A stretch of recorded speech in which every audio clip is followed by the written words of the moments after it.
All right, yatena say once again this evening na yebedin komo and so afa Continental Club Masters Akrato Folk anafe ninua kuma ayefere say Asante Kotoko na bibia so no etimi akoso kama team ayefere say Akrato Folk two defenders and so likely some before at the end of the season I just say top class defenders are almost Asia Kaidema Tima. Your friend say a Akrato Folk. You know, some Asante Kotoko Samba and so our transfers once and some Nina so eba. You breaking it down, touching it down. Now so we are so 8 me call Charles Ado TV on YouTube. Subscribe, share for commenting and so 8 me to comment section. Share my address in a be and so intimate share. Oko TikTok or Charles Ado TV. I want to follow you. Kama na for the comment no so etimi atwas ye share my na fe no like no kama so etimi akam follow ye and so Facebook Charles Ado also onsa ebetimi akan ye kama so na yen sen semanase etimi free tima ye friend say Akrato Folk aso ye na how to folk in some doso enye easy cry how to folk onum say enra me catcher say ene openya friend say Arahaj akambi and so no Lazio kwakopiem e woni e fa ne Central Police Station and so e woni e fa ne Accra na ene po ana pa 11 tuba akono na che se eye omukopiem e wo ho na case Lazio and so e de Kenya na se opanyina e fa ne Alaja Kamba fa ne phone so atrete no entom kopiem e wo police for na kache no police for no ebusa Alaja Kamba se adinti ana okotrete Lazio na according to what Haj Kamba che se wono won trete Lazio na no krampon wontimi trete Lazio nti entesa tesasem na Lazio kano entesa enti police for no say Alaja Kamba nsem a wokan dia ene omon kofi na asem nyambo 28th of this month omon salman afi no mehia na omon sai eni nkobo enso so intimi emfa asem theater folk no say the police case say Lazio ni Alaja Kamba nsem no empanifo track kwa nyambo 28th of this month ana to so ebetimi atna so na nyambo china so no okwa to folk commercial center wa ana chese bobe 11 ekona how to folk enso so no empanifo no be share supporters no enti we supporter na opese ukọ a obetimi akowe no kokyere wadwen enema ohu ye a chese enkoyi this season no a chese enema opese woka no omabie mu ato wa chese ukọ onso obetimi aka ne oso ope a chese ne empanifo no so ono munyina atna na fe ma discuss enti no ya bia floor no so da ma supporters se munya mo commercial center 22nd ana tesa ehia budie no so 8 me koso ya hat folk fan na wo no sen fan na wo na obetima wuram e wa Accra commercial center nko ade amesere onyambo tina ana tesa meeting no enso 8 me baso fans ana afi mpanifo no enso ebetimi edi nkomo e wo ho na bibia aso no tima koso wati ase nti no said mpanifo no pese watara Abubakar enso etimitina e wo hat folk no ya fa na wonti ase a okwa na also watimi de won sema ba se me Abubakar watara me pese obetran hat folk nti no say na me so me de meka wa se me nko in place bi ne modem nkwani obi aso na pese bia obo na paso a nyina kwa also bitimi aka odi onti kira ko na afi ko kire wadwen enso etimi hofe abye ne komo hat folk aso ye na onum sa hat folk no players mienu a chese obeka se omo performance no e wo soro ohwa this season player friend se Konadu Yiadom performance Konadu Yiadom de ma team friend Akrato Folk no e ya dia chese eso ni papa we gina kire wa won say yes enema ekoyi especially second round of the season no performance Konadu Yiadom e de eman ekoyi na Konadu Yiadom contract no ebewu nyambo at the end of the season na say the contract no ana no susu ebetimawu na Konadu Yiadom no how to folk company for enso so na wuramu a edin komo senka player no so betimi extend the contract no enso etimi ede amatima ye friend say Akrato Folk na nyeti timi ni say Konadu Yiadom person be extend the contract no and you would say how Konadu Yiadom this season performance because will be a ball about so supporters majority na ball about so because of performance with the club no I didn't know why extend it and yet say Konadu Yiadom no I say clubs bi ase enso monitor no class bi a say show interest e woni mu nti se clubs na show interest woni mu dia awasa boy na so nyanto bo ase kakra won compare won question contract na matima ye fe ne se Accra to folk ti ko ba se club bi do offer bi ba na se offer no master anu odin ono so beja to folk wo enso etini akọ a chese no e be ya dia se Konadu Yiadom kwa me no so be hard drink kakra because Konadu Yiadom hwe the performance or demand had to folk this season na wo ja club wo akoi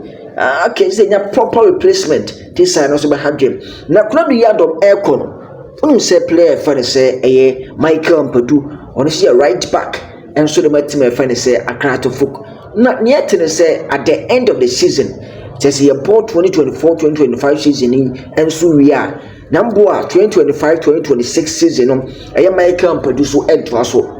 my team my friend say Accra to folk Michael Mpadu situation na start brownie open your friend say waka watara and so enya and tawantawa bi say player friend say Michael Mpadu and so the girl bi aba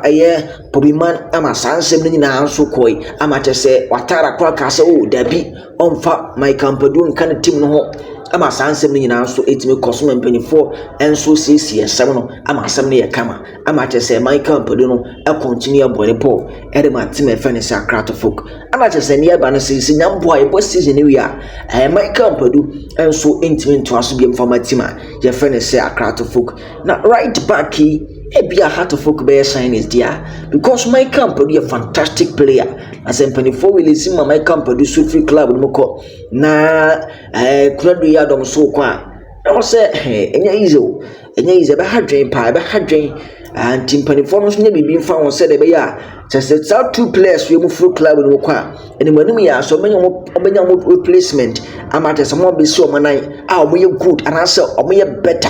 sinisa players we ma omo so 18 kono tisa ebe hadwen pa omu se Michael Mpadu ni wa players ni bitime body ne mom wo hwe Michael Mpadu so an de wode ma hat folk no ya de so ni pa entino o free club no be hadwen sanso na Konadu Yiadom te enti hat folk company fo ni bi ka Konadu Yiadom de do betimi any player no so wetima kasa ama che so no wetima extend the contract no e de amatima fe ni Accra to folk just say company fo no mo nkomo no ye den dia on betima extend the contract no e de amano Michael Mpadu de na just say 18 because boy na sinadwen pi so no at the end of the season no ono so beko ati ase ntino sana no so esitie e wo na ye to aso dia e da so wotima ye fa ne say Accra to folk no na onum say player ne din enso ene ne ye fa ne say Alidu Mohammed tima ye fa ne say Legon City's player na Alidu Mohammed had to folk edinachiache since last season had to folk pa Alidu Mohammed has to folk pa Alidu Mohammed na sanse me kwa na che enye easy kra because na to folk anya bre pasen komunya Alidu Mohammed anka bidia nso no ebetimi akoso kama edi ama club a ye fa ne say Accra to folk na che say team offense Legon City's for price and more bono then turn out to folks from every trouble kakra say negotiation ntimi and go through na me no ka say team offense say Legon City's and so etimi equal relegation this season omoko a say confirmed so omoko number one next season no a say about 2025-2026 season no player finish Alidu Mohammed and so be free agent and the free agent no and I was had to folk more so any break. Me no can say had to folk and monitor boy situation. I just say some community tribes was here and also 8 million koso. I yes any mom. So to folk from mom come ye da. Or meet me the Alidu Mohammed. I be PM. I want near friend South to folk a defensive midfielder when you born a bankasa. I just say nya had to folk in question and monitor boy situation. No, once a player be a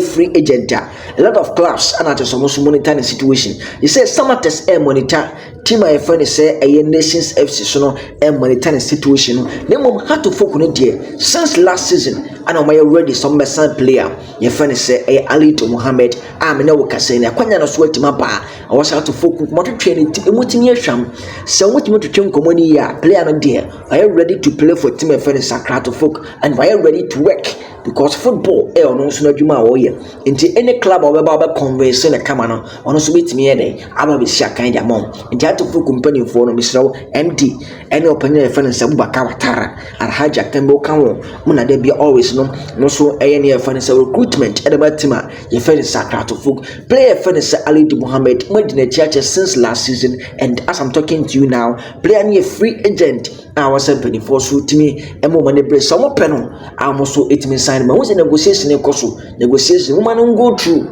woman negotiation enye ye and for last season and to say ma say na afia kwese debi ntimpan for no so enko am afi player ne din enso ne a ye friend say Evans OSEI former summer test player no also had to folk monitor player situation at a simple for shenimo at say negotiation so koso underground now no say nyamboa players ni no amaya madwen say a post season we are and so we almost betimi afomi home left and right to say in clubs na ase and so ni players ni 18 komo ti ya players nso munya to wase mo season ni wie munya to wase mo season ni wie ene ye say no so 18 koso kama yedi awonsam and so but generally have to focus there and also so 18 koso no they say no say bia negotiation ni koso a say adu bia be 90% done e bia 80% done no after negotiation na re start here e bia so 18 koso kama and so e de some 18 eba na yenko piem e wa Asante Kotoko asoye na afi ni nkomo kakra nyambo a ekira 3 p.m. na chese Asante Kotoko enso so anitima ye fene say Adom FC ebo friendly game enso e wani ye fene say Adakojache training grounds and friendly match no enso 18 eba so 3 p.m. a chese eno enye easy crown so 18 eho na Kotoko asoye no on say player fene say Eric OSEI BONSU a chese no sina kaidima team fene say Nswatraman a chese Nswatraman free Ghana Premier League no na Eric OSEI BONSU akoba se team fene say Asante Kotoko ni team komo ama Kotoko penom a chese nye ise kra na niate any according to report ye will ram nsama yetene say Asante Kotoko ni Eric OSEI BONSU no Kotoko nyana moso epe nemo se oman hyase a negotiation gidigidi bia koso ne entesa dabi Kotoko show interest boy nim but negotiation gidigidi bia koso dabi entesa any accident you must show interest but serious negotiation koso na say conversation bi dabi any dey koso ho a yede amonsam enso so 18 eba na obate WALID FUSEINI Neymar Kotoko ne wie 90% done 95% done ebi ko atimi ka 99.9% done say WALID FUSEINI Neymar enso 8 eba Kotoko na tiedi wum WALID FUSEINI Neymar no Kotoko epe no negotiation koso conversation akoso both parties na di nkobo amache say WALID FUSEINI Neymar akachire Kotoko for say omunya ntoboase enso mfamana season ending omunya ntoboase na season enso entimi ending nti said koso say adu 90% done no enti sa but so offer clubs na amope WALID FUSEINI Neymar a say club to say me dem mo nyina so 8 monitor boy situation na Asante Kotoko na leading race now but said Yatima peja mokodu say 90% done there. It's not that. And do 90% no. As a negotiation koso. WALID na kai Kotoko force omunya ntoboase. Say pass ababa ma Kotoko bebo. Any say no so 18 koso. WALID FUSEINI Neymar enso asoye. Players ni na pese season no. Ya end season no na afi no. Negotiation na hase enso wetima koso pa bet. Now that aye ene ni a say clubs no and so any players no so etimi edin koma yes you breaking it down attaching it down and so etimi ede ama atiefo na tiwe on say Kotoko coach amodi opanyina e fana say Karim Zito so no ani mani bia won hwe club no so informative e fana Asante Kotoko na according to report na sense be ye te kire se nyambo next season yakoba se opanyina e fa ne se eye Karim Zito enso 8 me e tro Kotoko dwuma no so a aye head coach e ma na nyanwa because enkomo bi ye tete ene nsem bi ye tete no kire se empanifo na wona se Karim Zito bae dwuma je Karim Zito ha se e body matim e fa Asante Kotoko no se kina mu koja Karim Zito kosiwo na mu ko for different coach ba afa no be new project ase into obana amfa ebe hadwen but when di wa hase ya a so hase na efa into na Kotoko no so nya hase aso interest ewo panya efa ne se Karim Zito mu se Karim Zito metuma ya ntuma na kama ade amatima efa ne Asante Kotoko ene yen sema tese no so 8 koso atese mo hwene mu timisisa kina me kote se Karim Zito troso next season ade amatima efa ne Asante Kotoko a amanya wanwa because mpanifo ne bi kire se obetima ya dwuma no but enya confirm so enya nkomo ne bia ye tete Kotoko fo ma abonten me kan but ye nkomo ye di no an ya ten ye so ye mo wate bie sana no so etimi ekoso ayede wonsem eba ntino enya ye sede no so esitie na Kotoko circles no owura ma circles na so ya sisei KMA boss ono so atima wuram ate se Zuba amoso atima register no enaka Kotoko circles no ho enso so ewo na omo register na wie no ate se wa promise players no the playing body no say nyambo Kotoko ni team e fa no se bibia no go stars match eba so no se players ni team ko se bibia no go stars kura obia ebeje na winning bonus enso afi ono Zuba ho KMA boss no ono begine winning bonus enso atima fi no the year so benya win sanse Kotoko 4 ewo gidie se omo so betimi ateka na Premier League no amana ayeye afenso no wo twani mu se obeba owe rent bus edi ama supporters no afiri Kumasi akopiem obibia ni na ono support akotai club na chi na bibia so na tima akoso kama and we Asante Kotoko Samba no na chese ye de wonsam awuropi na so 8 meje mawo na afwote ye no so 8 me eko era so din komo wa Asante Kotoko se nyize na hatu fukuru Kotoko Samba ko a ana ye de elsomo on day na player for say eye Ndongani Galbani Samba Oner Ndongani Galbani Samba Oner akwane de master ye can defenders so many ball ba kawe Ghana Premier League this season untimi nka enye Ndongani Galbani Samba Oner edin enfrim dabi a fantastic when born in bankasa yan fan okran kasema so we had to folk fan now she Ghana Premier League so we summer test so we mediama so we bibia no go stars so we nation so we had to flyers so no kwa we career or sense what tremendous support and ba umisa kwa no ni bo yan kamfani agro dabi we a fantastic player finest player na akra no na tese ne ba no say se owuram ewo ne e friend se Kotoko so ya wono so etima recommend player bi I just want a striker e dia matime e friend se Asante Kotoko se de wono so ni mpo no o Congolese striker bi a master wono so ni mpo pa I just want recommend ne dia matime e friend se Asante Kotoko na Kotoko se have ana wo se samu Kotoko fo no samu nyi me Samba enia ntie mo ma akwa na nka samra no mapiem e woni e fa ne se AJ Sports Complex and Asante Kotoko training grounds wo na akwa na mra megina emejibo impia ne yentwe no Kotoko akwa na nka samra no me justify e woni e fa Asante Kotoko enti ne atene se Asante Kotoko fo so say oma akwa na just Samba Oner Ndongani Galbani and so recommended at amo no aba Kotoko training grounds wo na oma assess no